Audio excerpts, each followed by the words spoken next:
Have you ever tried to show a friend an anime? Maybe they haven't seen one before but always wanted to or seem to have a problem with the genre itself. You most likely see it yourself. Yeah, you know what I'm talking about, the pussy bitch main character.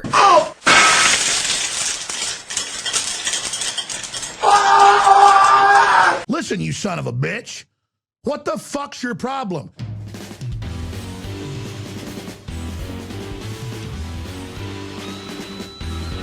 What's the deal with him? Why can't he just act like a normal fucking dude? He's right there, dude, just say something.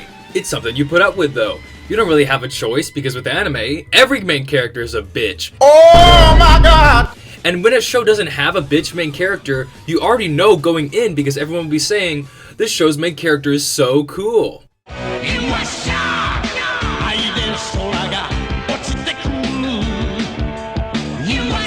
Yeah, so what's the deal? Do main characters have to suck this bad? Can we learn from shows that have good main characters to fix this? Yeah, we can, but we probably won't.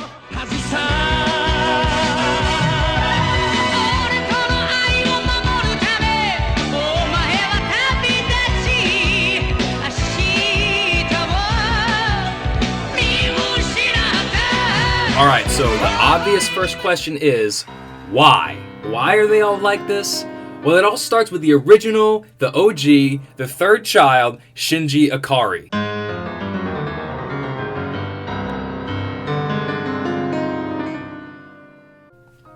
Okay, disclaimer, Shinji isn't a bad character, and if any of you know me personally, I defend Shinji as a character quite seriously. Shinji is a portrayal of the viewer. Shinji is meant to make the viewer take a look at themselves. What separates Shinji himself from the plethora of shit main characters that we see today is that Shinji is a critique. Shinji is written as a critique, not a personification, not a self-insert. Shinji is there to say, this is you, this is what your sad ass would do in this scenario, because you're a sad piece of shit just like him. And it's true, it's not wrong. I wouldn't get myself into the AVA unit if I had the choice. I'd be scared to death. The main characters that we see so much of, these shy beta fucks who have everything go right for them despite doing everything wrong, these are enablers. They're there for you to put yourself in, for you to escape into. They both portray you, the sad house hermit anime fanatic, but the difference is that one is accurate and the other is a retarded fantasy. The fact of the matter is that these horrible parodies, if you can call them that, are all based off of Shinji. Shinji, despite being a harsh critique on the audience, is considered one of the most relatable and knowable anime characters that there is. So cool, just make more meta critiques that have the ultimate message of go outside and stop being a sad piece of shit like Shinji, right? The thing is, the anime industry doesn't make money off people not watching anime.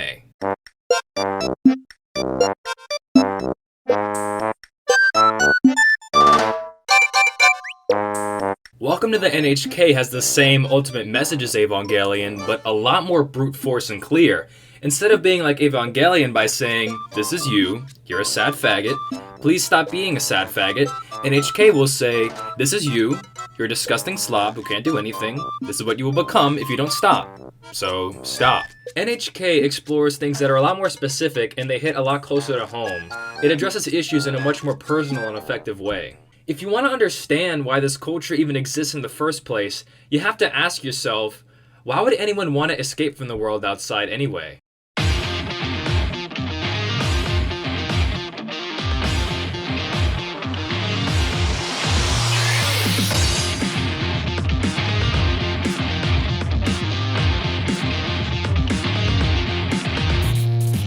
I think a lot of people are afraid to discuss the true reasons behind this problem.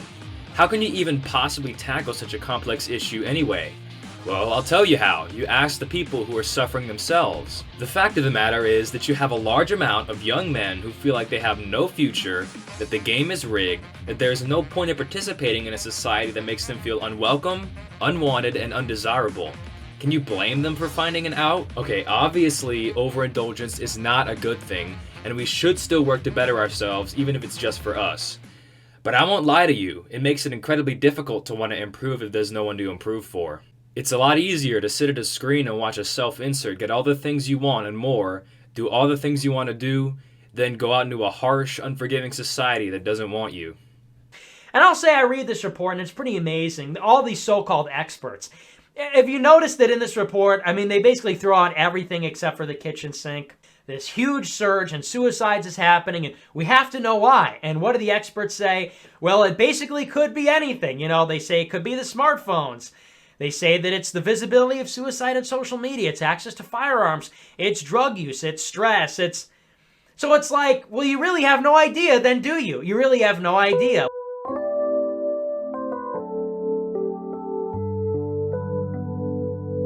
Alienated, atomized, individualized, call it whatever you want, but the biggest thing that we're seeing here is that we feel lonely.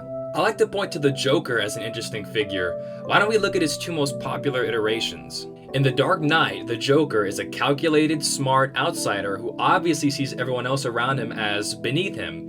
He gets irritated when one of the mobsters calls him a freak, because in his eyes, he's more sane than anyone else in that room combined.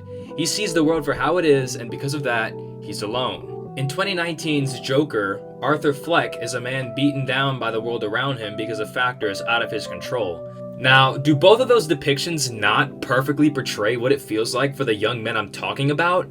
Both are intelligent, both feel disgust towards those who aren't, and both feel rejected and unincluded because of it.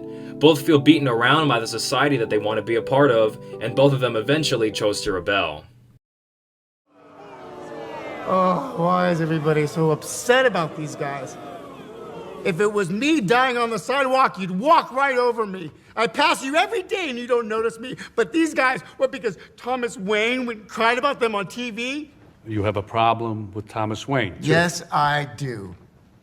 Have you seen what it's like out there, Murray? Do you ever actually leave the studio?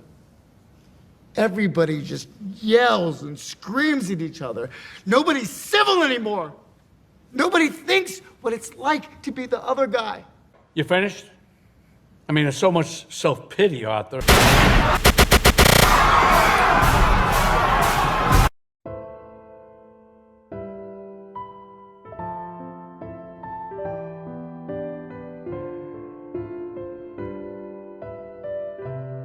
I don't want to get too off track here, so let me introduce another question.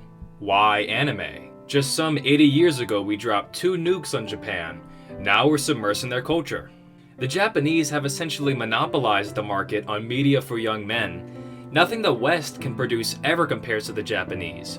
You could say that it's because Western media has the inherent values that the average anime fan disagrees with, and that Western media is inherently hostile to them. It's hard to sell feminist empowerment TV shows to men who just want a girl that will love them for who they are and not a girl who wanted to screw them because they matched on Tinder. Not to mention that Western media will often portray the Western world that they live in as good and desirable, the very world that wants nothing to do with them. Can we ever expect this problem to be fixed? Not really, considering the way that the world is heading. I'm not afraid of what's to come, and more likely than not, I'll be watching anime whenever it happens.